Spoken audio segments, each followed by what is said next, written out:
السلام علیکم ورحمۃ اللہ وبرکاتہ۔ حضور صلی اللہ علیہ وسلم نے دشمنوں کو بھی گلے سے لگایا، نفرتوں کو مٹایا۔ مفتی محمد ہارون ندوی، جلگاؤں، خاندیش۔ کھرگون، مدھیہ پردیش میں علماء کا اہم بیان۔ حافظ شعیب، رپورٹر، خرگون۔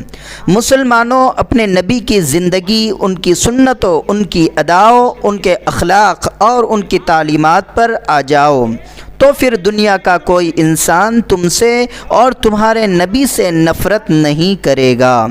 اور ہمارے نبی نے نفرتوں کو ختم کر کے محبت، امن، شانتی اور ایکتا کا سندیش دیا۔ قتل کے ارادے سے آنے والوں کو بھی اپنے گلے سے لگایا، وہ بھی گرویدہ ہو گئے۔ آج ضرورت ہے کہ ہم حضور صلی اللہ علیہ وسلم کے بتائے راستوں پر چلیں، اپنے پڑوسیوں سے محبت اخلاق سے پیش آئے، چاہے وہ کسی بھی دھرم کا ہو۔ ایکتا، محبت، امن کو عام کرے، یہی نبی کا سندیش ہے اور یہی نبی سے سچی محبت ہے۔ ایسے حسین خیالات کا اظہار اس جلسے کے مقرر خاص بے باک بات رکھنے والے دینی، سیاسی، سماجی رہنما حضرت مفتی محمد ہارون ندوی نے اپنے بیان میں فرمایا۔ اس شاندار جلسے سیرت النبی و اصلاح معاشرہ کی صدارت مفتی محمد شفیق صاحب فلاحی نے فرمائی، اور آپ نے بھی اپنے اہم بیان میں وقت اور حالات کی نزاکت کو سامنے رکھتے ہوئے مسلمانوں کی نصیحت فرمائی اور حضور پاک صلی اللہ علیہ وسلم کی تعلیمات کو اپنانے کا پیغام دیا، اور کہا کہ اسی میں آپ کی ہم سب کی کامیابی ہے۔ اپنے پڑوسیوں کے ساتھ حسن سلوک کی نصیحت کی اور تعلیم حاصل کرنے کی بات کی۔ اس اجلاس میں خرگون کے بزرگ عالم حضرت مولانا محمد عثمان صاحب قاسمی کی سرپرستی رہی، اور جمعیت علماء کے صدر حافظ چاند صاحب، سیکریٹری مفتی محمد مصعب صاحب، نائب صدر حافظ شعیب صاحب، حافظ محمد ریاض صاحب، حافظ عبد القادر، حافظ شمشیر، حافظ عابد، مفتی طارق صاحب اور جمعیت علماء کھرگون کے تمام اراکین و خدام، ایسے ہی جماعت اصلاح المسلمین کے تمام مدرسین حضرات اور دارالعلوم خرگون کے تمام اساتذہ کی شرکت رہی۔ اس اجلاس کی شاندار جاندار نظامت حضرت مفتی مصعب صاحب نے فرمائی۔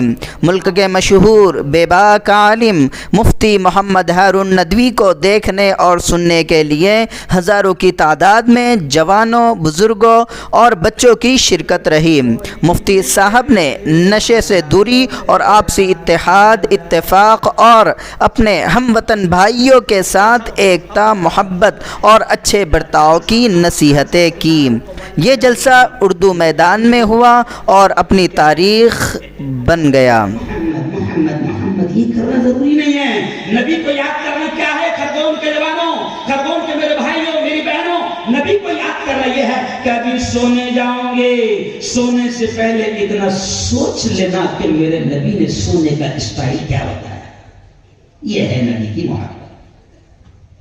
اور سنو، ہم بڑے گرو سے کہہ سکتے ہیں، بڑے فخر سے کہہ سکتے ہیں، سینہ ٹھوک کے ہم یہ کہتے ہیں کہ اللہ نے جو دوسری قوموں کو، دوسرے سماجوں کو لیڈر ملے ہیں، ان میں اور ہمارا نبی جو ہم کو لیڈر ملا ہے، ہمارا لیڈر ایسا ہے کہ جس نے ہم کو چلنے کا طریقہ، بیٹھنے کا طریقہ، سواری پر سوار ہونے کا طریقہ، ٹوائلٹ میں جائیں تو کیسے جائیں نبی نے سکھایا، باہر نکلیں تو کیسے نکلیں نبی نے سکھایا، جوتا پہنے تو کیسے پہنے نبی نے سکھایا، کرتا پہنے، پائجامہ پہنے تو کیسے پہنے نبی نے سکھایا، سواری پر سوار ہو تو کیسے سوار ہو نبی نے سکھایا، دسترخوان پر بیٹھے ہیں تو کیسے بیٹھے نبی نے سکھایا، اور بستر پر سونے جائیں تو کیسے جائیں یہ نبی نے سکھایا۔ ہم بڑے گرو سے کہہ سکتے ہیں چاند صاحب کہ دنیا کے کسی قوم اور کسی سماج کو ایسا لیڈر نہیں ملا کہ جس نے پیشاب اور پاخانے کے طریقے سکھائے ہیں۔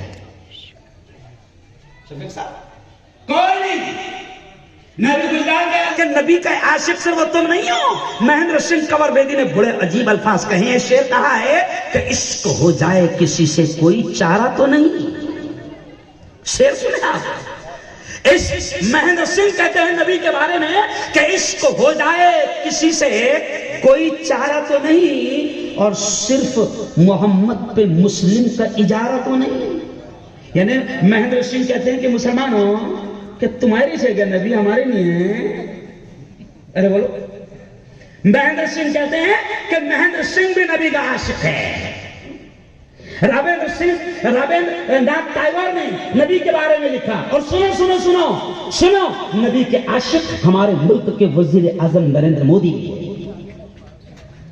اب آپ بولیں گے کب سنے ہو مفتی صاحب؟ بڑے عاشق ہے نریندر جی مودی نے ربیع الاول کے موقع پر مسلمانوں کو کیا پیغام دیا نبی کے بارے میں سنو. نبی کے بارے میں مودی جی نے مسلمانوں کو یہ پیغام دیا ربیع الاول کے دن 12 ربیع الاول کو کہ مسلمانوں میں تم سے نہیں کہہ رہا ہوں بلکہ میں دنیا والوں سے کہہ رہا ہوں کہ اگر نبی کے طریقے پر چلو گے تو کامیاب ہو جاؤ گے. حضرت مودی جی نے کہا ہے. نہیں سمجھا کس نے فرمایا؟ ارے بولو نا. فضیلت الشیخ ہے نا. تو میں یہ کہہ رہا ہوں کہ تم یہ سوچو مت کہ ہمارے ہندو بھائی نبی کے عاشق نہیں ہے، سب عاشق ہے. کیونکہ میرے اللہ نے کہہ دیا وَرَفَعْنَا لَكَ ذِكْرَكَ کہ اے محمد ہم نے تیرے نام کو بلند کر دیا، تیرے نام کو عام کر دیا. اب سب عاشق ہے میرے نبی کے، کوئی ایسا نہیں ہے جو عاشق نہ ہو. اب جو گستاخی کرتا ہے وہ جاہل ہے. اگر ہم نے نبی کی زندگی اس کو بتا دی ہوتی تو ہوتا ہی نہیں کہ وہ نبی کا فین نہ بنے، ہوتا ہی نہیں کہ وہ نبی کا عاشق نہ بنے. اچھا اب قصور کیا ہے؟ قصور کیا ہے ہمارا کہ تقریروں سے نبی کی زندگی تھوڑی پھیلے گی. کیا بھائی ہمارا ہندو بھائی ہم کو تقریر سننے نہیں آئے گا، ہمارا ہندو بھائی ہماری مسجد میں ہم کیسے نماز پڑھ رہے ہیں وہ دیکھنے نہیں آئے گا، ہمارا ہندو بھائی ہم زکوٰۃ کیسے دے رہے ہیں وہ دیکھنے نہیں آئے گا، ہم حج کیسا کر رہے ہیں وہ دیکھنے نہیں آئے گا. سنو اگر نبی کے عاشق ہو تو خرگون کے جوانوں، خرگون کے میرے بھائیوں، اپنی زندگی کو نبی کی زندگی نبی کی سنتوں سے سجاؤ. پھر دیکھو کہ ہندو بھائی نماز دیکھنے مسجد میں نہیں آئے گا، وہ آپ کو دیکھے گا کہ آپ کا رویہ کیسا ہے. اگر آپ کا رویہ اچھا ہے تو وہ کہے گا کہ ہاں یہ نبی کا چاہنے والا ہے، یہ نبی کا چاہنے والا ہے. وہ آپ کے کاروبار کو دیکھے گا، وہ آپ کے لین دین کو دیکھے گا، وہ آپ کے ویوہار کو دیکھے گا، وہ آپ کے اخلاق کو دیکھے گا، وہ آپ کے کردار کو دیکھے گا، وہ آپ کے چرچر کو دیکھے گا، وہ آپ کی باتوں کو دیکھے گا، وہ آپ کے رہن سہن کو دیکھے گا، وہ آپ کے اسٹائل کو دیکھے گا، اور اس سے فیصلہ کرے گا کہ یہ کون ہے اور کس کا عاشق ہے. ابھی ہمارا کیا ہو گیا؟ جیسے مفتی صاحب نے ابھی حدیث کہا نا، دیکھو نبی کیا فرماتے ہیں، المرء